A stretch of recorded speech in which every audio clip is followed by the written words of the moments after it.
My son's bride called me a vegetable at my son's wedding. Is this drooling thing really your father? Anne shrieked, her $15,000 dress swishing as she pointed at my wheelchair. Get him out of my sight! 200 guests stared. My son Will looked mortified. The oxygen tank beside me hissed softly. I didn't flinch, didn't beg, just sat there, letting her words hang in the air like poison. Here's what that beautiful bride didn't know. I'm worth $53 million. The wheelchair? Fake. The oxygen? Theater prop. The trembling hands? $200,000 of Hollywood special effects. I'm Denzel Washington, retired effects artist, and I'd been testing her character for months. She was failing spectacularly. What happened next would make her perfect wedding day crumble like a house of cards. But first, let me tell you how we got here. It started 6 months ago when Will announced his engagement. I was genuinely happy for him. My boy had found love with Anne Hathaway, a healthcare administrator from Beverly Hills. Smart, successful, beautiful. Everything a father could want for his son. Except for one small problem. She thought I was broke. You see, after my wife died 3 years ago, I'd been living simply. Real simply. Studio apartment in Van Nuys, 10-year-old Honda Civic, Walmart clothes. I'd stopped talking about my old Hollywood career, my patents, my investments. Grief does that to you sometimes. Will knew I'd worked in special effects, but he had no idea about the money. The $53 million came from selling my effects company to Disney in 2019. Patents for breakthrough prosthetics technology. Royalties that still rolled in every month. I kept it quiet. Wanted to see who people really were when they thought I had nothing. Anne failed that test immediately. Our first dinner together was at some trendy place in West Hollywood. She kept checking her phone, barely looked at me. When the waiter asked about wine, she said, "Whatever's cheapest. We're paying for Denzel, too." Will looked embarrassed. I said nothing. During dessert, Anne leaned forward with fake concern. "So, Denzel, Will says you're between jobs. Have you considered senior services? There are programs for people in your situation, my situation, like I was some charity case." "I'm managing fine," I said quietly. "Well, we want to help," she continued, her voice dripping with condescension. "Maybe we could find you a nice assisted living place. Nothing fancy, but clean, safe." I watched her carefully. This woman wanted to warehouse me before I even became a problem. The pattern continued for months. At Will's birthday party, Anne seated me at the kids' table. "More appropriate for your level," she whispered. When they went house hunting, she made sure I knew I wasn't welcome. "It's really a place for young professionals," she explained. "You'd feel out of place." At their engagement party, she introduced me to her parents as Will's father. He's struggling since his wife passed. We're keeping an eye on him. Her mother, Meryl, looked at me with pity. Her father, Brad, barely acknowledged my existence. But the real test came when Anne started planning the wedding. "We need to discuss your father," I heard her tell Will through their apartment door. I'd come to drop off a birthday card. "What about him?" Will asked. "He's going to embarrass us." "Look at him. Those old clothes, that beaten-down look. My family will think we're poor. Dad's had a rough time since Mom died. That's exactly my point. He looks like he belongs in a nursing home, not at our wedding. Can't you clean him up? Buy him a decent suit?" I knocked. The conversation stopped. "Dad!" Will opened the door, flustered. "I didn't know you were coming by." Anne appeared behind him, her smile plastic. "Denzel! How nice. We were just talking about the wedding." "I heard," I said calmly. Her cheeks reddened, but she didn't apologize. Instead, she doubled down. "Well, since you're here, we should discuss logistics. The venue is quite upscale. There's a dress code." She handed me a brochure for Men's Warehouse. "Nothing too expensive. We don't want you to strain your budget." That's when I made my decision. I was going to test her completely. Push her to show her true colors in front of everyone who mattered. If she could treat a grieving widower like garbage when she thought he was poor, what would she do when she thought he was truly helpless? I called my old contacts at Hollywood FX Studios. "I need a favor," I told Marcus, my former partner. "Something big." 2 weeks later, I was transformed. The wheelchair was medical grade, $12,000, with hidden recording equipment built into the armrest. The oxygen tank was theater prop, but perfect replica. The latex prosthetics made my hands shake convincingly. The glycerin drool looked heartbreakingly real. I practiced for hours, slurred speech, confused expressions. the whole performance of a man broken by stroke. Will was devastated when he saw me. "Dad, what happened?" "When did this start?" "Last month," I whispered, my voice carefully modulated to sound weak. "Came on sudden. Doctor says stroke." His physical therapy training kicked in. He wanted to examine me, run tests. I deflected with confusion, made excuses about specialists, gave him just enough medical terminology to seem legitimate without being verifiable. Anne's reaction was everything I'd expected, and worse. The first time she saw me in the wheelchair, she actually recoiled. "Oh my God," she whispered to Will. "How bad is it?" "The doctors aren't sure," Will said, his voice breaking. "He might recover some function, but he can't come to the wedding like this," Anne said immediately. "Look at him. Anne, he's my father. And I understand that, but this is our day. Our perfect day. I've worked 2 years planning this. I can't have that in all our photos." That. She called me that. "Maybe he could stay home," she suggested. "We'll have someone live stream it for him." Will fought for me. I have to give him credit. But Anne was relentless. "If he absolutely must come," she finally conceded, "he stays in the back. No photos, no reception line, and someone needs to watch him constantly." The test was working perfectly, but I had no idea how spectacularly she would fail. The morning of the wedding, Anne called me directly. I almost didn't answer. The phone rang 6 times before I picked up, making sure to sound confused and slow. "Hello? Denzel, it's Anne. We need to talk." Her voice was cold, businesslike. This wasn't a daughter-in-law checking on family. This was damage control. "Oh, Anne. Hello, dear. Listen, I've been thinking about today. About the wedding. And I think it's best if you don't come." I let silence hang for a moment. Let her think I was processing slowly. "But it's Will's wedding." "I know, and we'll make sure you see everything. We'll have someone FaceTime you the whole ceremony. It'll be like you're there. I want to see my son get married. And you will. Just from home. Where you're comfortable. Where you're safe." Safe. The word dripped with false concern. "Denzel, can I be honest with you?" Here it comes, I thought. "You're not, well. And today needs to be perfect. My family is flying in from all over the country. Will's colleagues from the hospital will be there. Important people. I understand. Do you? Because I need you to really understand. This wedding cost us $200,000. Every detail matters. Every moment will be photographed, filmed, remembered forever." She paused, waiting for me to respond. When I didn't, she continued, "I can't have you disrupting things, making scenes, having episodes. I won't make scenes." "You can't promise that."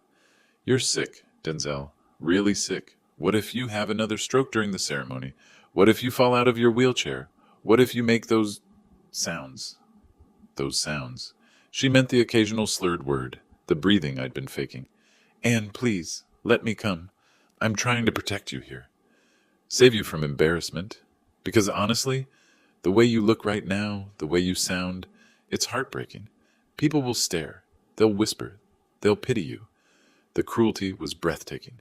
Even knowing it was an act, even knowing I was manipulating the situation, her words cut deep. "But what will hurt most," she continued, "is that they'll pity Will. They'll look at him and think, 'Poor guy, stuck taking care of that broken old man. Is that what you want for your son on his wedding day?'" I made my voice smaller, more fragile. "No, I don't want that." "Good. Then we're agreed. You'll stay home. I'll have Will call you after the reception." "Wait," I said quickly. What if I promise to stay quiet? In the back?" She sighed heavily, dramatically. "Denzel, I don't think you understand how you look right now. Have you seen yourself lately? Really seen yourself?" I ... "You look like death. Your clothes hang off you. That drool situation is disgusting. Your hands shake constantly. You can barely form complete sentences. Each word was a calculated blow. My guests will be horrified. They'll spend the whole ceremony distracted, watching you instead of us. Some of them have never seen anyone in your condition. Condition like I was contagious. And honestly, it's not fair to Will either. He's been stressed about you for weeks, worried sick. Today should be about joy, not this."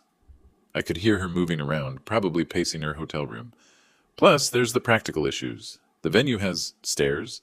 The bathrooms aren't fully accessible. What if you need assistance? What if there's an accident? An accident. She was painting scenarios of me soiling myself at her wedding. I've talked to Will about this. He agrees it's for the best. That was a lie. I knew my son. He would never agree to exclude his father. He said that? Of course he did. He's thinking clearly, which is more than I can say for you right now. You're not thinking about what's best for anyone. You're being selfish. Selfish. For wanting to see my only child get married. Look, I'll be direct, since you're not getting the hint. You're an embarrassment waiting to happen. A disaster in a wheelchair. And I will not let you ruin the most important day of my life. There it was, her true voice. No more fake concern or medical excuses. Do you understand me, Denzel? You are not welcome at my wedding. I stayed quiet for a long moment, letting her think she'd won. I understand, I whispered finally. Good. I knew you'd see reason eventually. But Anne, what? I'm coming anyway. The silence stretched between us like a wire about to snap. Excuse me? Will is my son. I'm going to watch him get married. Like hell you are. Her mask completely dropped. The sweet, concerned daughter-in-law vanished, replaced by something venomous. If you show up at my wedding looking like that, I will have security remove you. I will make sure everyone knows exactly what kind of selfish, attention-seeking old man you really are. Okay? Okay? That's all you have to say? I'll see you at the wedding, Anne. I hung up. 10 minutes later, my phone exploded with texts. Threats, ultimatums, promises that she would destroy my relationship with Will forever if I dared to show up. I turned off my phone and finished getting ready. The custom wheelchair, the oxygen tank, the perfect prosthetic makeup that had taken 4 hours to apply. I looked in the mirror one last time. The broken old man stared back at me, glycerin drool glistening at the corner of his mouth. But behind those clouded eyes was $53 million in fury, and a plan that was about to change everything. I arrived at the Los Angeles Medical Center wedding venue at exactly 1:45 p.m. The irony wasn't lost on me. Anne had chosen a medical center for her wedding venue. The grand ballroom overlooked the children's hospital. A woman who worked in healthcare, getting married where sick kids fought for their lives, while she called disabled people disgusting. The venue coordinator, a young woman named Sarah, rushed over when she saw my wheelchair. Sir, are you okay? Do you need assistance? I let my head loll slightly, slurred my words just enough. Here for wedding, Will Smith and Anne. Oh, you must be the groom's father. Ms. Hathaway specifically mentioned you might need help. I bet she did. Sarah guided me to the very back row. Not just the back behind a pillar where I'd be completely hidden from the main ceremony. A folding chair had been removed to make space for my wheelchair. Ms. Hathaway thought you'd be more comfortable here, Sarah explained. Quieter, less overwhelming. More comfortable, right. As guests arrived, I watched them carefully. Anne's family filled the front rows, designer clothes, expensive jewelry, practiced smiles. Her father Brad wore a Rolex that cost more than most people's cars. Her mother Meryl clutched a Hermes bag like a shield. Will's side was different. His hospital colleagues, our old neighbors, family friends who remembered my wife. Real people with real jobs and genuine warmth. The contrast was stark. At 2:15, Will appeared at the altar. My son looked handsome in his black tuxedo, but I could see the tension in his shoulders. He kept scanning the crowd, probably looking for me. When our eyes met across the ballroom, his face crumbled with relief and concern. He started to walk toward me, but the wedding coordinator intercepted him. Places, everyone. We're about to begin, Will mouthed. I love you, Dad, from the altar. I nodded slowly, my hand trembling as I wiped fake drool from my chin. That's when Anne made her entrance. $15,000 of Vera Wang silk, diamond tiara that caught the light like stars. She was absolutely stunning, and absolutely cold. As she walked down the aisle, her eyes found me in my hiding spot behind the pillar. For just a moment, her perfect smile faltered. Her jaw tightened. She was furious that I'd come. The ceremony was beautiful. Traditional vows, exchange of rings. Will's voice cracked when he promised to love Anne in sickness and in health. I thought about that phrase, in sickness and in health. Anne had already shown what she thought about sickness. During the kiss, I made my final decision. I'd been on the fence about how far to take this. Part of me hoped she might show some humanity at her own wedding, some small sign that she could love my son enough to accept his disabled father. but watching her avoid looking in my direction for the entire ceremony told me everything I needed to know. She was ashamed of me, disgusted by me, even on what should be the happiest day of her life. My presence, hidden away like a dirty secret, still bothered her. I pulled out my iPhone, careful to keep it low.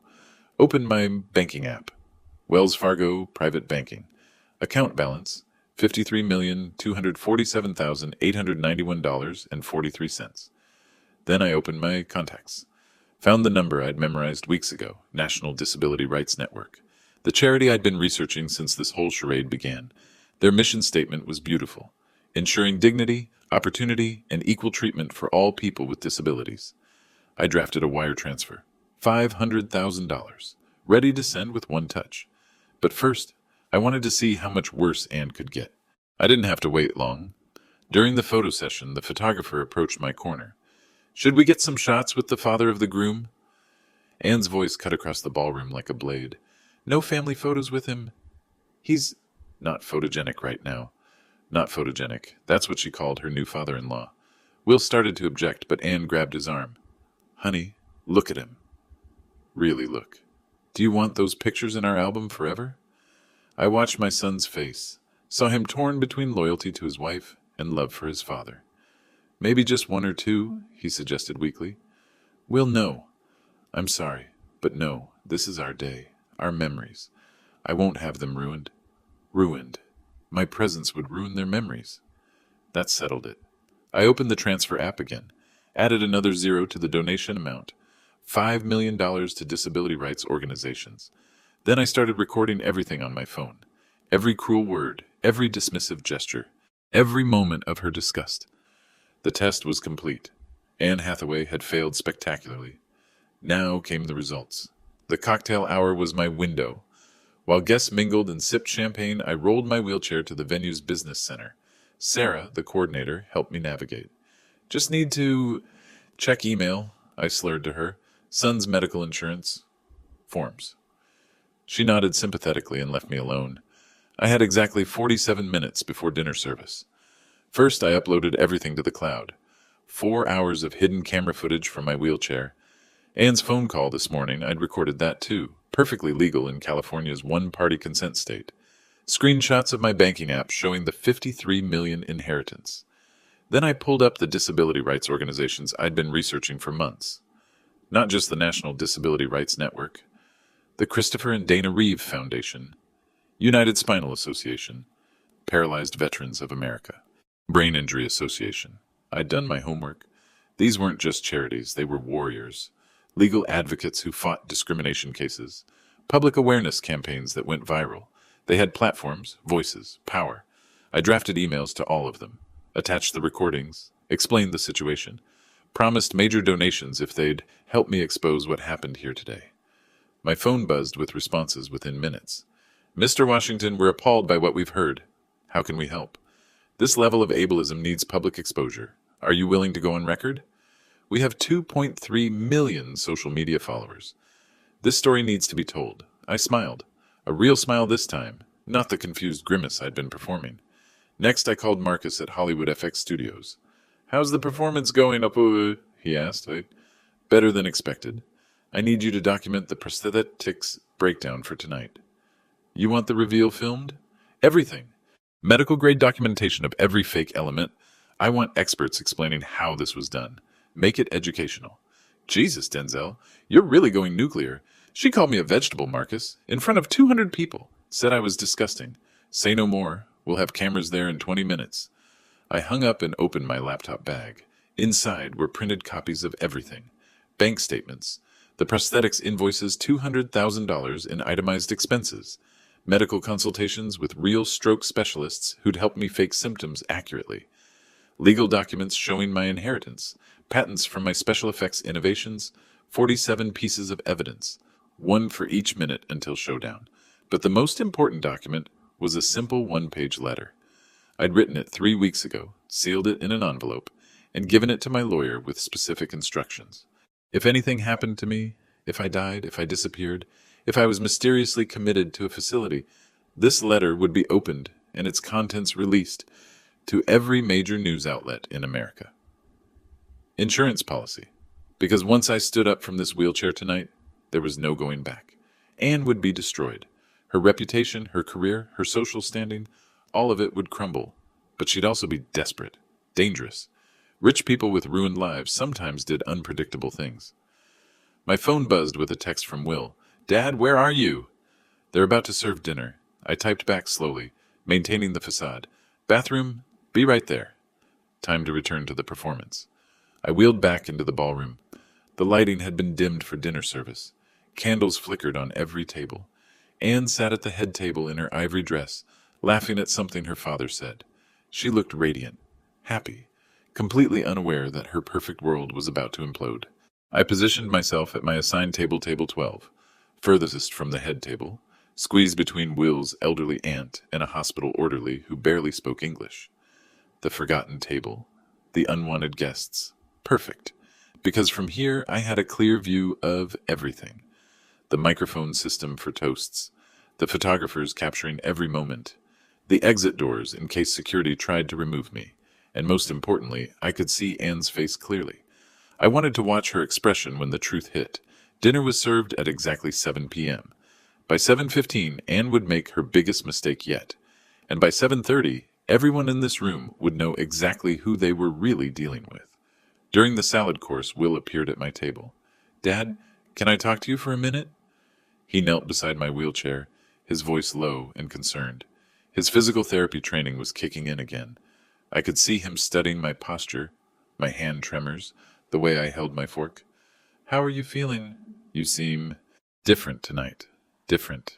My son knew me too well. "Tired," I slurred carefully. "Long day." "Your muscle tone looks better. And your grip strength when you shook hands with Aunt Martha, that was surprisingly firm for someone with your supposed deficits." Will wasn't just my son. He was a licensed physical therapist with 8 years of stroke rehabilitation experience.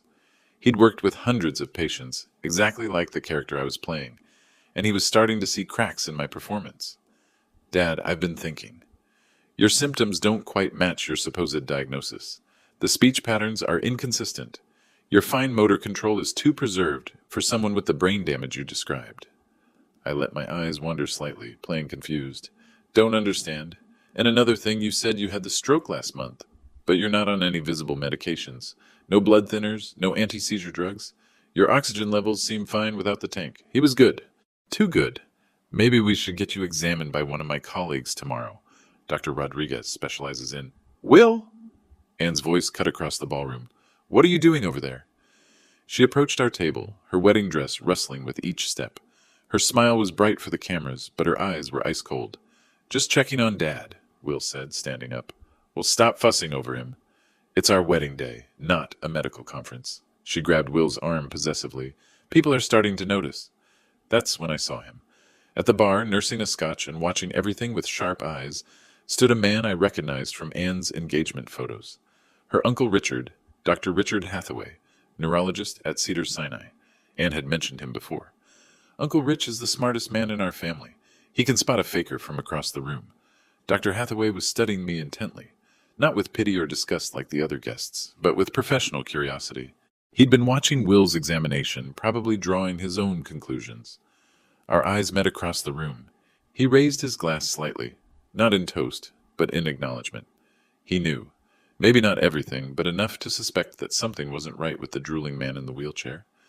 "Will, seriously," Anne continued, her voice getting sharper, "you're embarrassing us." Everyone's staring. "I'm just concerned about—" "About what?" "He's fine. He's here, isn't he?" Against my better judgment, I might add. That comment made Will stiffen. "And he's my father. And he's ruining our reception with this whole display. Look around. People can barely eat with him making those sounds."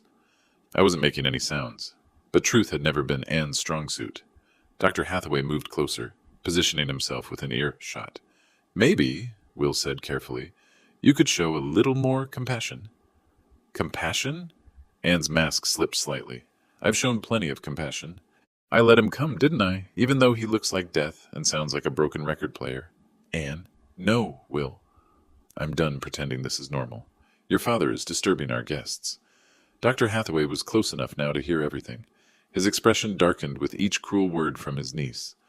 Perfect timing, because what Anne said next would seal her fate forever. Anne's voice carried across the ballroom as dinner plates were cleared. "Ladies and gentlemen, if I could have your attention." She stood at the head table, champagne glass raised, microphone in hand. The photographer positioned himself for the perfect shot. "Will and I want to thank everyone for being here tonight. Your love and support mean the world to us." Polite applause rippled through the crowd. I watched from my corner table, oxygen tank hissing softly beside me.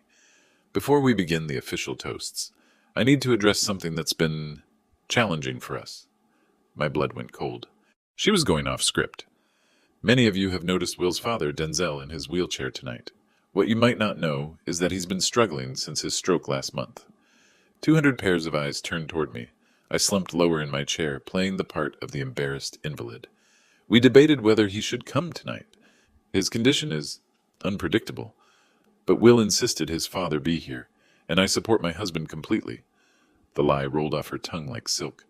However, I think it's important for everyone to understand that Denzel isn't quite himself anymore. The stroke affected his cognitive abilities. Sometimes he gets confused.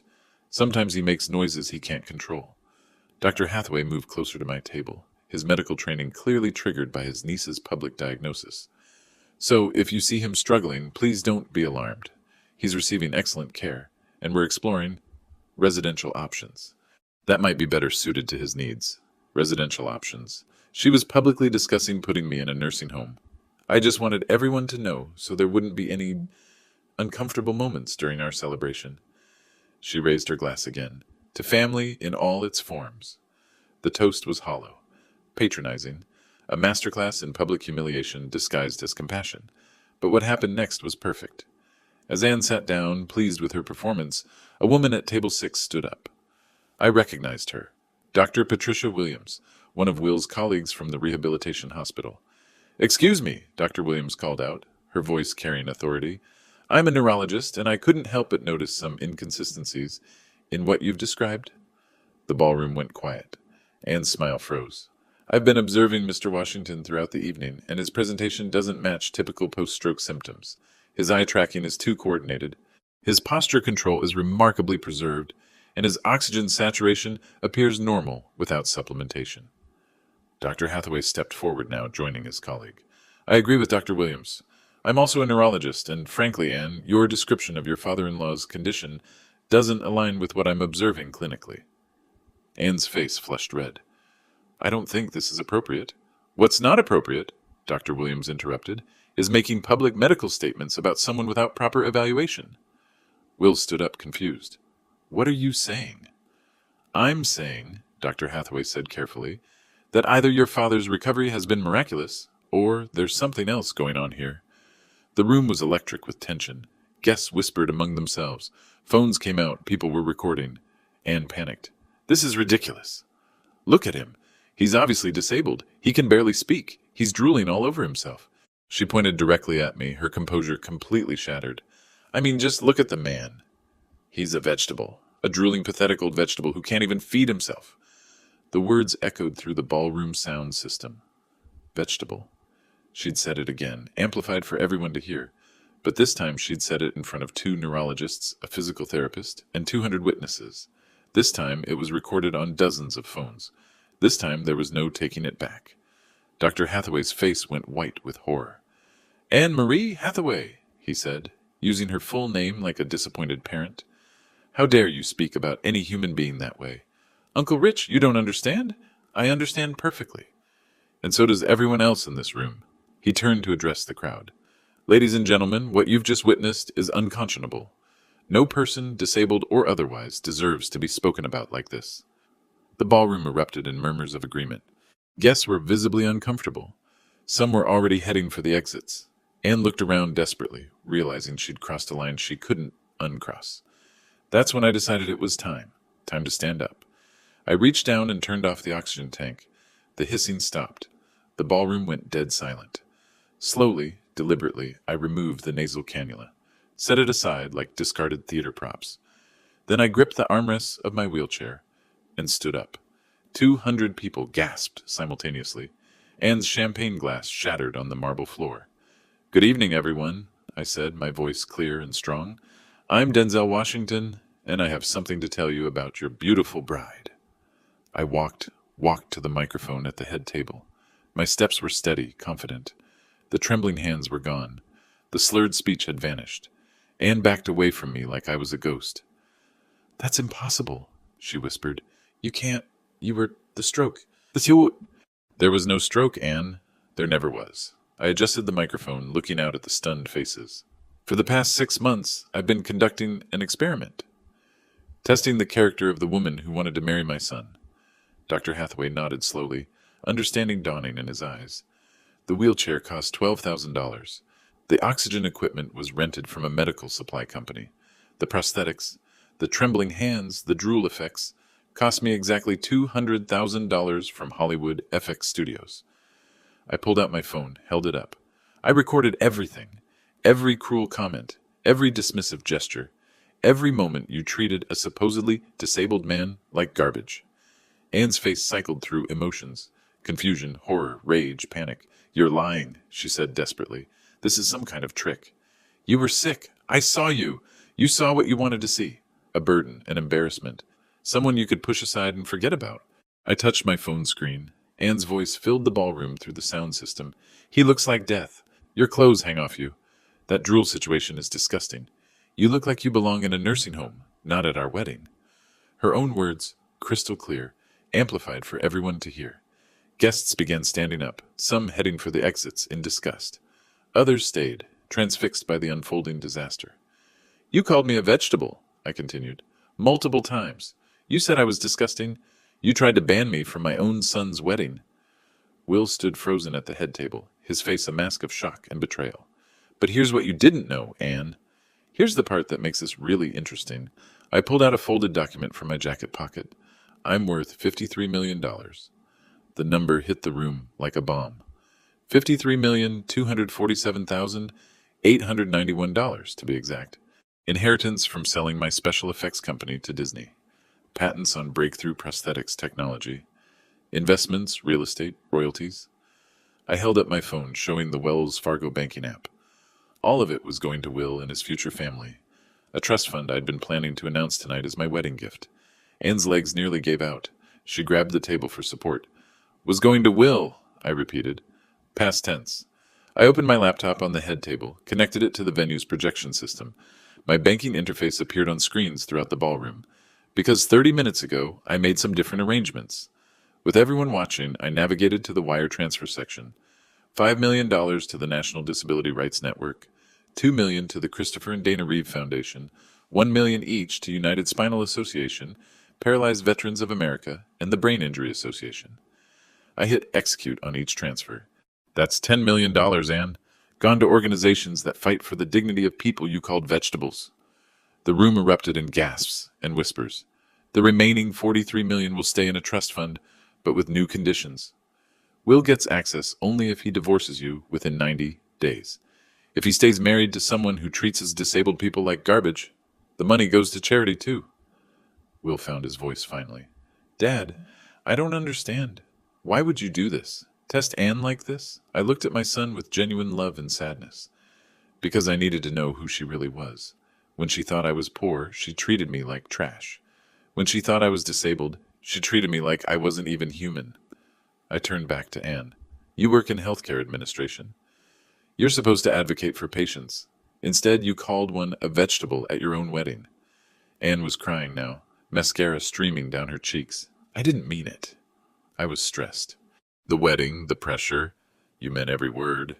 And now 200 people heard exactly what you think of disabled individuals. Dr. Hathaway stepped forward. "Anne, I'm ashamed to call you family. What I witnessed tonight goes against everything we stand for as medical professionals. Uncle Rich, please. No. You've shown your true character, and it's ugly." I pulled up one more screen on my laptop. "There's something else you should know, Anne. Remember when you chose this venue, the Los Angeles Medical Center? You thought it was just pretty." I gestured toward the windows overlooking the Children's Hospital. "This venue donates its profits to pediatric care. Sick children, disabled children, children you would probably call vegetables too. The irony wasn't lost on anyone. And the final twist? I've been recording this entire evening. The footage goes live on social media in exactly 10 minutes, along with a complete breakdown of the prosthetics deception. The disability rights organizations I just donated to have already agreed to share it with their millions of followers. Anne's phone began buzzing frantically. Her friends, her colleagues, her social media followers, they were already seeing the clips people had posted during dinner. Your career in healthcare is over, Anne. No hospital will hire someone who calls patients vegetables. No medical facility will trust you with vulnerable populations. She collapsed into a chair, the fight completely drained out of her. $43 million, I said to Will. 90 days to decide what matters more, money or staying married to someone who failed the most basic test of human decency. I looked around the ballroom one final time. The bar remains open. Enjoy your evening, everyone. I walked toward the exit, my steps strong and sure. Behind me, Anne Hathaway sobbed into her $15,000 dress, while 200 wedding guests filed out in stunned silence. The test was complete, and she had failed spectacularly. The ballroom emptied in 15 minutes. Not gradually, not politely, like a fire evacuation. I stood in the lobby, still in my fake medical costume, but walking normally now, watching the exodus. Dr. Hathaway approached me first. Mr. Washington, what you did tonight, I've never seen anything like it. Good or bad? Necessary, he said firmly. Anne's always had cruel tendencies, but this? He shook his head. I work with stroke patients daily. What she said about you, what she believed about disabled people, it's everything wrong with our healthcare system. Dr. Williams joined us, her phone in hand. The video's already going viral. #VegetableGroom is trending on Twitter. 3 million views in the last hour. My phone buzzed constantly. News outlets, talk shows, documentary filmmakers. The story was spreading faster than wildfire. Mr. Washington, a young reporter from Channel 7 approached. Could we get a statement? Before I could answer, Anne burst through the ballroom doors. Her wedding dress was stained, her makeup destroyed, her hair falling from its elaborate updo. You destroyed me, she screamed across the lobby. You ruined my life. Hotel security stepped forward, but I waved them off. You destroyed yourself, Anne. I just gave you rope. $53 million. You had $53 million, and you let me think you were poor. I wanted to see who you really were. Who I really was? Her voice echoed off the marble walls. I was trying to protect my wedding, my reputation, my family, by calling disabled people vegetables. That was private. Between us. Nothing's private when you're cruel to vulnerable people, Anne. The disability community has been fighting this attitude for decades. Tonight you gave them the perfect example of why their work matters. She pulled out her phone desperately. It's not stopping. The comments, the shares, they found my LinkedIn, my work email. Someone posted my hospital's phone number. I felt no satisfaction watching her panic. Just sad recognition of consequences meeting actions. Los Angeles Memorial already called, she continued, tears streaming. I'm suspended pending investigation. The medical board is reviewing my license. Dr. Hathaway stepped closer to his niece. Anne, you called a patient a vegetable. At your own wedding, on camera. What did you expect would happen? He's not a real patient. It was fake. But your attitude toward disability was real, Dr. Williams said coldly. And now every disabled person in America knows exactly what you think of them. Will finally emerged from the ballroom, looking shell-shocked. He'd removed his bow tie and jacket. His eyes were red. Dad, can we talk? I nodded. We walked to a quiet corner of the lobby. I don't understand any of this. The money, the test, the deception. Your wife failed a basic humanity test, son. But why this way? Why humiliate her publicly? I looked at my boy, 31 years old, good heart, but still naive about the world.